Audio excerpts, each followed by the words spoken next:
कहानी है प्रेम और स्त्री, जो कि अनिता भारद्वाज की लिखी हुई कहानी है। इस कहानी में क्या पहले भी जमाने में लोग ऐसे प्रेम करते थे जैसे आजकल का प्रेम दुनिया में चल रहा है। तो कहानी बहुत पुरानी एंड खूबसूरत है। चलिए बिना देरी किए हुए कहानी सुनाते हैं। जब तक आपको अपना मनपसंद साथी नहीं मिलता, ये दिल आखिरी धड़कन तक उसके इंतजार में रहता है। पर स्त्रियों के लिए ये बात खुलेआम स्वीकार करना कहाँ संभव है।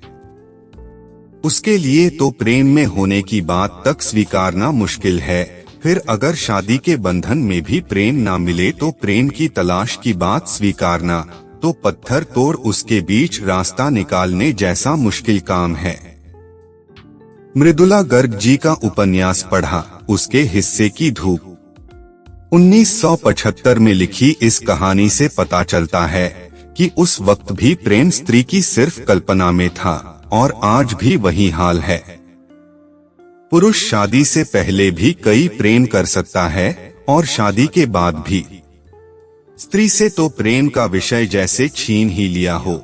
किसी ने उसके हिस्से की धूप पढ़कर गांव की कहानी याद आई। पड़ोस में एक दीदी की शादी आनन फानन में तय हो गई थी। तब इतनी समझ भी नहीं थी। उनकी माताजी को कहते सुना, औरत के लिए प्रेम उस संपत्ति जैसा है जो उसे एक परीक्षा के बाद ही मिलती है, और वो परीक्षा है विवाह। अपने पति के लिए प्रेम नाम की चीज को संभाल कर रखो, ये उसकी अमानत है। उससे पहले किसी को दी तो ईश्वर नरक में भेज देंगे तुम्हें। अगर कोई लड़की शादी से पहले प्रेम में पड़ भी जाती है तो परिवार को जो पहला लड़का मिलता है उसी से उसकी शादी करवाकर लड़की को विदा कर दिया जाता है। कोई नहीं पूछता लड़की की उम्र, उसकी इच्छा, उसके सपने, उसकी सहमति।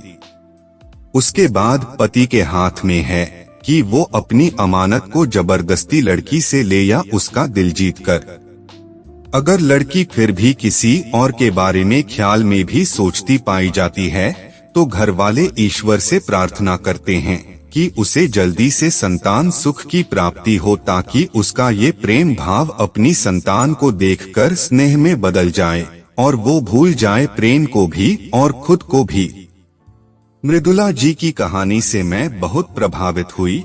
उसमें शादी के बाद भी किसी स्त्री का अन्य पुरुष के प्रति आकर्षण दिखाया गया है और अंत इस मोड़ पर लाकर छोड़ दिया गया कि आखिर उसे वो प्रेम अपने पति से ही मिल सकता है जो सिर्फ उसका रहे। खैर जो भी हो, सबकी अपनी अपनी कहानी, अपनी अपनी सोच। फिर भी किसी स्त्री ने ये स्वीकार करने की हिम्मत तो की कि अपने पति के अलावा भी वो किसी से प्रेम का इजहार कर सकती है। उस पुस्तक को पढ़कर मेरा नजरिया लेखक के नजरिए से बिल्कुल अलग था। प्रेम हमेशा से स्त्री का दूसरा छोर रहा है। जैसे समुद्र के किनारे साथ होते हैं पर पास नहीं होते, कभी भी एक नहीं होते, यूं ही स्त्री को भी प्रेम की मूर्ति लिखा गया, कहा गया। पर उस प्रेम को कभी समर्पण, कभी स्नेह, कभी जिम्मेदारी का चोला पहना दिया गया।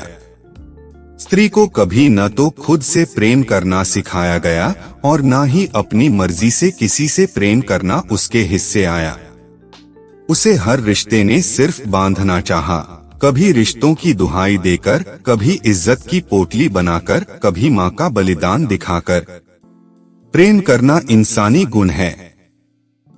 प्रेम में किसी का हो जाना तो ठीक है, पर प्रेम में खुद के वजूद को नकारना गलत है। स्त्री ने हमेशा प्रेम में खुद के वजूद को खत्म कर दिया। जब भी किसी स्त्री ने अपने वजूद को भी जिंदा रखने की बात की या एहसास कराया, उसे घमंडी, स्वार्थी जाने कितनी उपमाएं मिली। और अंत में उसने अपने मन को समझाकर या तो खुद को पति प्रेम में झोंक दिया या संतान के सुख में। असल प्रेम औरत के हिस्से कभी आया ही नहीं। उसे खुद से प्यार करना किसी ने सिखाया ही नहीं। दोस्तों, कहानी कैसी लगी कमेंट में अपना राय जरूर दे।